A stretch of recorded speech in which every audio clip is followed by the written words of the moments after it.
Hello friends, welcome to my channel. और आज मैं आपके साथ मटर पनीर की बहुत ही ज़्यादा डिलीशियस रेसिपी शेयर करने वाली हूँ। बहुत ही इजी रेसिपी है, बहुत आसानी से आप इसे बना सकते हैं। और जिस तरह से मैं ये रेसिपी बनाती हूँ वही रेसिपी मैं आपके साथ शेयर करने वाली हूँ। तो वीडियो को लास्ट तक ज़रूर देखें। रेसिपी पसंद आए तो वीडियो को लाइक, शेयर और मेरे चैनल को सब्सक्राइब करना ना भूलें। तो चलिए मटर पनीर बनाना शुरू करते हैं। तो मटर पनीर बनाने के लिए सबसे पहले हम इसकी ग्रेवी के लिए मसाला तैयार करेंगे। तो यहाँ मैंने एक कढ़ाई में 1 चम्मच ऑयल लिया है। आप यहाँ पर रिफाइंड ऑयल का ही यूज़ करें। अब इसके बाद इसमें डालेंगे एक बड़ी साइज़ की मैंने प्याज को रफली चॉप करके रखा है। अब इसके बाद इसमें मैंने 1 से 1.5 इंच अदरक का टुकड़ा लिया है। 2 लिए मैंने हरी मिर्च और 4 मैंने लहसुन की कलियाँ ली हैं। यहाँ मैंने लहसुन की जो कलियाँ ली है वो बड़ी-बड़ी ली हैं। अगर आप छोटी लें तो 8 से 10 भी ले सकते हैं। अब इसके बाद हमें इसमें डालनी है कश्मीरी लाल मिर्च। तो यहाँ मैंने 4 कश्मीरी लाल मिर्च ली है। अब कश्मीरी लाल मिर्च अगर आपके पास अवेलेबल ना हो तो आप कश्मीरी लाल मिर्च पाउडर का भी यूज़ कर सकते हैं, मगर उसे आप जब मसाले को ग्राइंड करेंगे तब डालें।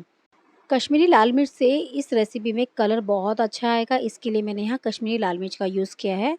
तो इसके बाद अब हम इन सभी चीज़ों को अच्छे से फ्राई करेंगे। तो इन्हें हमें हल्का-सा गुलाबी होने तक ही फ्राई करना है, ताकि प्याज का जो हल्का-सा कच्चापन है ख़त्म हो जाए और प्याज हल्की-सी ब्राउन हो जाए। तो इसे कंटिन्यू चलाते हुए प्याज को और कश्मीरी लाल मिर्च को भी सभी चीज़ों को अच्छे से हमें भूनना है। तो यहाँ देखिए हमें प्याज जितनी भुननी थी उतनी भुन चुकी है, इसका कलर भी हल्का-सा चेंज हो चुका है। अब इसमें हम टमाटर ऐड करेंगे। तो यहाँ मैं मीडियम साइज़ के 3 टमाटर इसमें बड़े-बड़े रफली चॉप करके डाल रही हूँ। अब इसमें डालेंगे हम 2 चम्मच काजू। काजू से इस रेसिपी में बहुत ही अच्छी रिचनेस आएगी, बहुत ही अच्छा बाइंडिंग और बहुत ही अच्छा टेस्ट भी आएगा। अगर आपके पास काजू अवेलेबल ना हो तो आप खरबूजे के बीज भी डाल सकते हैं। अगर आपके पास खरबूजे के बीज भी ना हो तो आप इसकी जगह खसखस भी डाल सकते हैं, जिसे पॉपी सीड भी बोलते हैं। अगर वो भी अवेलेबल ना हो तो अब उसकी जगह इसमें पीनट का भी यूज़ कर सकते हैं। तो 2 चम्मच आप इसमें पीनट भी डाल सकते हैं। इससे क्या होगा कि ग्रेवी के अंदर एक रिचनेस भी आएगी, टेस्ट भी आएगा और आपकी जो ग्रेवी होगी वो देखने में बहुत अच्छी लगेगी।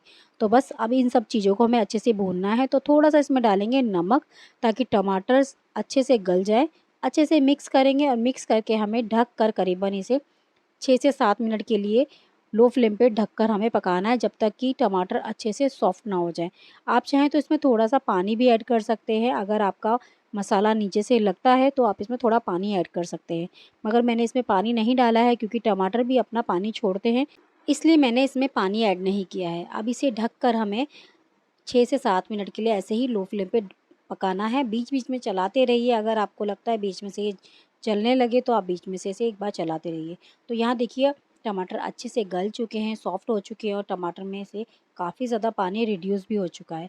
बस अब इस मसाले को हमें ठंडा करना है। ठंडा करने के बाद हम इसे ग्राइंड करेंगे। तो ठंडा होने से पहले आप ग्राइंड ना करें, क्योंकि एक्सीडेंट होने के बहुत चांसेस होते हैं, क्योंकि गरम-गरम कोई भी आप मसाले को पीसते हैं तो वो ऊपर की साइड उस वैक्यूम बन के बाहर आता है। तो इसके लिए आप इसे बिल्कुल पूरी तरह से ठंडा करके ही पीसें। तो चलिए हमारी ग्रेवी के लिए मसाला जब तक ठंडा होता है तब तक हाँ आगे का प्रोसेस शुरू करते हैं। तो यहाँ मैंने उसी कढ़ाई में 1 चम्मच लिया है तेल। तो यहाँ मैंने रिफाइंड ऑयल का यूज़ किया है, आप चाहें तो इसकी जगह देसी घी का भी यूज़ कर सकते हैं। तेल को अच्छे से गरम करेंगे और गरम करने के बाद इसमें मैं डालूँगी बटर। तो पनीर की रेसिपी हो और बटर का यूज़ ना हो तो ऐसा तो हो ही नहीं सकता।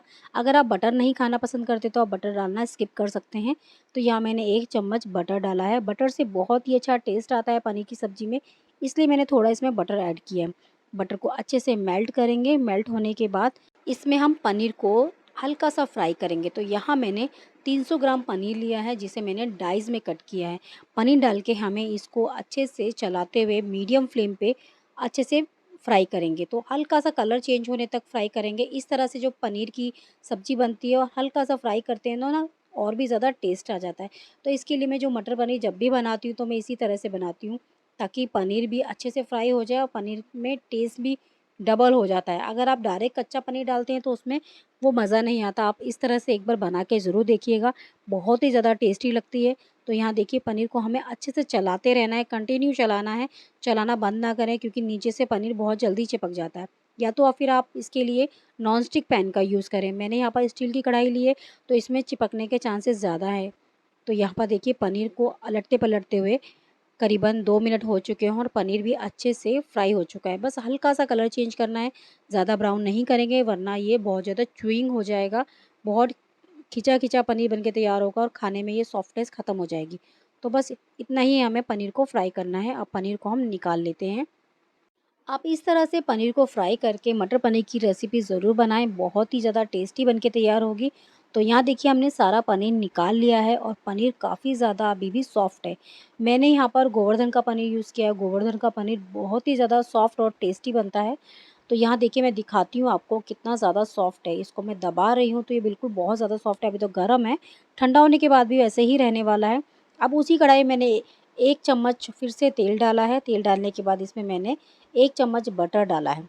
आप बटर स्किप कर सकते हैं, मैं बार-बार बोल रही हूँ, अगर आप बटर खाना पसंद नहीं करते तो आप स्किप कर सकते हैं और बटर को अच्छे से मेल्ट कर देंगे। मेल्ट करने के बाद अब इसमें डालेंगे हम कुछ मसाले। तो यहाँ मैं कुछ खड़े मसाले डाल रही हूँ जिसमें मैं 1 तेज पत्ता, लौंग, काली मिर्च, बड़ी इलायची, छोटी इलायची और दालचीनी का एक छोटा-सा टुकड़ा मैंने इसमें ऐड किया है। आप अपनी पसंद के कोई भी गरम मसाले, खड़े मसाले डाल सकते हैं इसमें, जो आपके पास अवेलेबल हों। अब इसमें डालेंगे 1 चम्मच जीरा और इन मसालों को हल्का-सा भून लेंगे। हल्का-सा कलर होने तक हमें इसे भून लेना है। जैसे ही खड़े मसाले अच्छे से भुन जाएँगे इसके बाद हम डालेंगे इसमें मसाले। तो मसालों में यहाँ पर डाल रही हूँ 1 चम्मच कश्मीरी लाल मिर्च पाउडर। इससे इस ग्रेवी में कलर भी अच्छा आएगा और तीखी भी बहुत कम बनेगी। अब इसके बाद इसमें मैंने 1/4 चम्मच डाली है हल्दी। हल्दी बहुत ही कम आपको डालनी है। 1 चम्मच डालेंगे इसमें धनिया पाउडर, आधा चम्मच डालेंगे इसमें भुना हुआ जीरा पाउडर। अब थोड़ी-सी डालेंगे कस्तूरी मेथी, तो हाथ से रब करके हम कस्तूरी मेथी इसमें ऐड करेंगे और इसके बाद इसको मसाले को अच्छे से भून लेंगे। तो हमें लो फ्लेम पे अच्छे से इसे चलाते हुए कुछ सेकंड के लिए ही भूनना है। जब ये मसाले अच्छे से भुन जाएँगे तो इसके बाद हमने जो टमाटर प्याज की ग्रेवी बना के रखी थी वो ग्रेवी इसमें ऐड करेंगे। तो हमने सारी ग्रेवी को बिल्कुल स्मूथ पेस्ट की तरह पीस लिया है। अब इस ग्रेवी को इसमें ऐड कर देंगे। थोड़ा-सा जार को हम खंगाल कर इसमें पानी भी ऐड कर देंगे। अब इस ग्रेवी को हमें अच्छे से पकाना है। इसे पकाने में लगभग आपको 8 से 10 मिनट लगेंगे। इसे आप अच्छे से पकाएं जब तक कि इसके अंदर से कलर चेंज ना हो जाए, इसके अंदर से ऑयल सेपरेट ना होने लगे, तब तक हमें इस ग्रेवी को पकाना है। अब मसाले को पकाने के लिए इसे ढक देंगे और ढक कर 8 से 10 मिनट के लिए लो फ्लेम पे ऐसे ही पकने देंगे और बीच में से हमें इसे 1-2 बार चलाना है ताकि मसाला नीचे से ना लगे। तो यहाँ देखिए मसाला अच्छे से पक चुका है। मसाला पकने के बाद इसमें हम मटर ऐड करेंगे। तो यहाँ मैं फ्रोज़न मटर का यूज़ कर रही हूँ क्योंकि अभी मार्केट में मटर अच्छी नहीं आ रही है, तो यहाँ पर इसलिए मैंने फ्रोज़न मटर का यूज़ किया है। तो 1 कप मैंने मटर डाली है। अब मटर पनीर की क्वांटिटी अपने हिसाब से कम ज़्यादा भी कर सकते हैं। अब इसमें टेस्ट के अकॉर्डिंग डालेंगे नमक और नमक डाल के अच्छे से मिक्स कर लेंगे। अब हमें मटर को भी 5 से 6 मिनट के लिए लो फ्लेम पे अच्छे से पकाना है ताकि मटर भी अच्छे से सॉफ्ट हो जाए। वैसे तो फ्रोज़न मटर है बट फिर भी मटर को आपको अच्छे से पकाना ज़रूरी है। तो मटर को ढककर हमने पका लिया है 5 से 6 मिनट और मटर भी अच्छे से गल चुकी है। तो यहाँ देखिए जो हमारी मटर है वो भी गल के रेडी हो चुकी है। अब इसमें डालेंगे हम 1 चम्मच चीनी। चीनी डालने से इसके अंदर बहुत ही अच्छा टेस्ट भी आएगा और मीठापन बिल्कुल नहीं आएगा। और थोड़ा-सा मैंने डाला है इसमें गरम मसाला, लगभग आधा चम्मच। अब इसमें डालेंगे हम पनीर, जिस पनीर को हमने फ्राई किया था वही पनीर हम इसमें ऐड कर देंगे। पनीर ऐड करने के बाद इसे अच्छे से मिक्स करेंगे और मिक्स करने के बाद इसे ढककर हमें 2 से 3 मिनट के लिए ही इसे पकाना है। तो इसमें मैं थोड़ा-सा पानी डाल रही हूँ, इसकी ग्रेवी एडजस्ट करने के लिए। इसकी कंसिस्टेंसी जो है वो थोड़ी-सी थिक है, तो मैं इसलिए थोड़ा-सा इसमें पानी ऐड कर रही हूँ। तो पानी आप इसमें गर्म ही डालें, ठंडा पानी का यूज़ ना करें। पानी डालने के बाद इसे अच्छे से मिक्स करेंगे और ढक कर इसे करीबन 2 से 3 मिनट के लिए लो फ्लेम पे अच्छे से पकाएँगे। तो यहाँ देखिए मटर पनीर की सब्ज़ी जो है वो बनके रेडी हो चुकी है। अब इसके अंदर हम डालेंगे हरा धनिया। हरा धनिया डाल के इसे अच्छे से मिक्स कर लेंगे। बहुत ही अच्छी सब्ज़ी बनके तैयार हुई है। आप मटर पनीर की सब्ज़ी को एक बार मेरे तरीके से ज़रूर बना के देखें, बहुत ही ज़्यादा टेस्टी बनके तैयार होगी। और अगर आपको मेरे मटर पनीर की सब्ज़ी पसंद आए तो मुझे कमेंट करके ज़रूर बताएं कि आपको रेसिपी कैसी लगी। आप पनीर की सब्ज़ी को पूरी, पराठे, नान, चावल किसी के साथ भी सर्व कर सकते हैं। ये सभी के साथ खाने में बहुत ही ज़्यादा टेस्टी लगती है। अगर आपको मेरी रेसिपी अच्छी लगती हो तो वीडियो को ज़्यादा से ज़्यादा फ्रेंड्स फैमिली के साथ शेयर ज़रूर करें और वीडियो को लास्ट तक देखने के लिए थैंक यू सो मच।